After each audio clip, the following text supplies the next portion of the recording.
Very nice to have you here. I'm Director in charge of Global Affairs.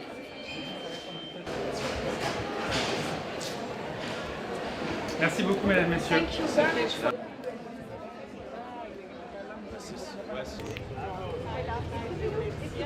Excusez-moi. Désolé, je suis désolé. Merci beaucoup.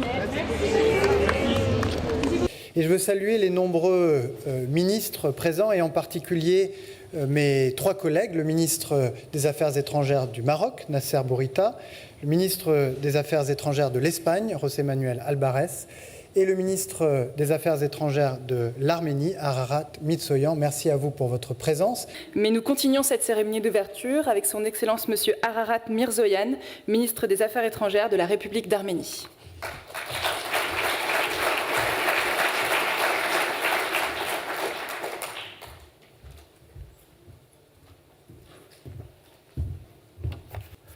Dear Ministers, Excellencies, ladies and gentlemen, it is a privilege to be here in Paris, a city whose essence embodies liberty and equality on this very important agenda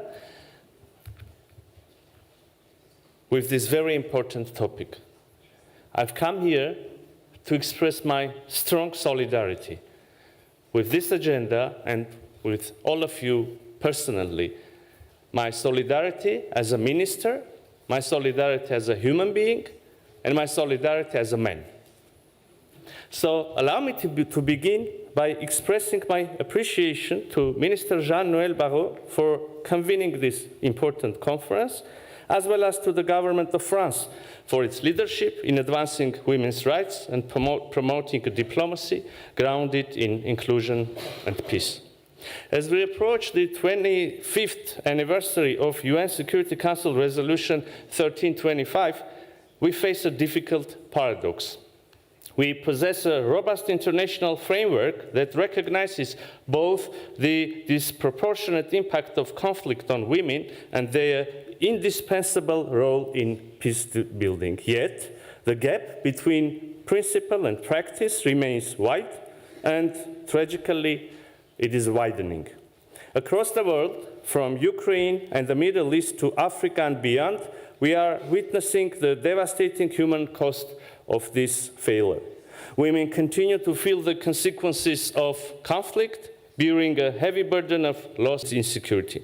For Armenia, the title of our gathering, "The Time for Peace Has Come," carries profound meaning. Peace has just been established between Armenia and Azerbaijan, ending the long-lasting conflict full of blood, violence, loss of human lives, displacement, and very deep trauma. The 2 countries are now trying to institutionalize the peace and normalize the relations, passing through the difficult path of reconciliation. So I come from a region where women, mothers, wives, sisters, daughters have suffered, experienced severe consequences of conflict, the loss of life of their beloved ones. And today it is very compelling and emotional to speak about the important role in promoting the idea of regional reconciliation in our society. Emotional, because each of us knows the hardships they have gone through. Compelling, because with the peace agenda we have adopted today, we are trying to address and prevent such hardships, such loss in the future.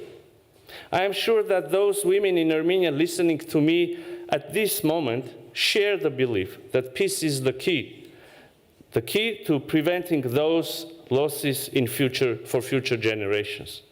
And I'm also confident that those women, whether consciously or instinctively, feel the unique role they have in the difficult mission of promotion of peace at the times when the wounds are still fresh and painful.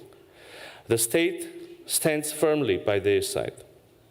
Dear colleagues, even in the face of profound hardships, the challenges have not weakened but strengthened our resolve to advance gender equality and women's empowerment as one of the fundamental measures to uphold human rights and democracy, and a foundation for sustainable development and social progress. From combating gender-based violence and discrimination to advancing opportunities for women and girls in education, sciences, technology, and engineering, our efforts encompass every sector of public life. Once dominated by men, now the country's tech sector employs 30% women, larger than 20% global average. Overall, Armenian women scientists make up nearly 52% of researchers in Armenia, significantly exceeding the global average of 30%. Today, women already hold 36% of seats in our National Assembly. Key institutions traditionally dominated by men, including the Ministries of Justice and Internal Affairs, as well as the Office of the Prosecutor General and recently established Intelligence Service, are now led by women. Armenia is firmly committed to advancing women's leadership and equal participation in diplomatic service. The percentage of women in Armenia's diplomatic service is 44.4%, and this number is growing. Continuing the legacy of Diana Abgar, an Armenian diplomat of the early 90s, one of the first women in modern diplomacy and a proud representative of Armenia's enduring belief in women's leadership. Yet this progress is not merely statistical. Being a merit-based approach, it represents a profound cultural shift toward a more equitable and therefore more resilient and efficient state. This domestic transformation also shapes our international engagement. This has been demonstrated in our co-sponsorship of the United Nations General Assembly resolution proclaiming the International Day of Women in Diplomacy in 2022, our active engagement in UN Women's flagship Generation Equality Initiative, Armenia's joining the Technology and Innovation for Gender Equality Action Coalition. Of course, one of the most significant and indeed tangible expressions of this understanding is Armenia's newly adopted Third National Action Plan on Women, Peace and Security, which carries the title Investing in Global Efforts to Establish Peace.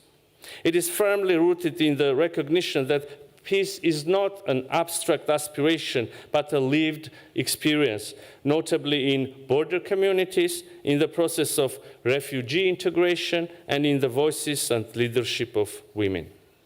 Excellencies, much has undoubtedly been achieved, yet much remains to be done, as the path to progress is never complete. We remain committed to this process, steadfast in our conviction that true progress can only be achieved when the principles of equality and democracy are fully realized and transformed into lasting foundations of peace and sustainable development. So I wish all the participants of this conference productive discussions. Thank you.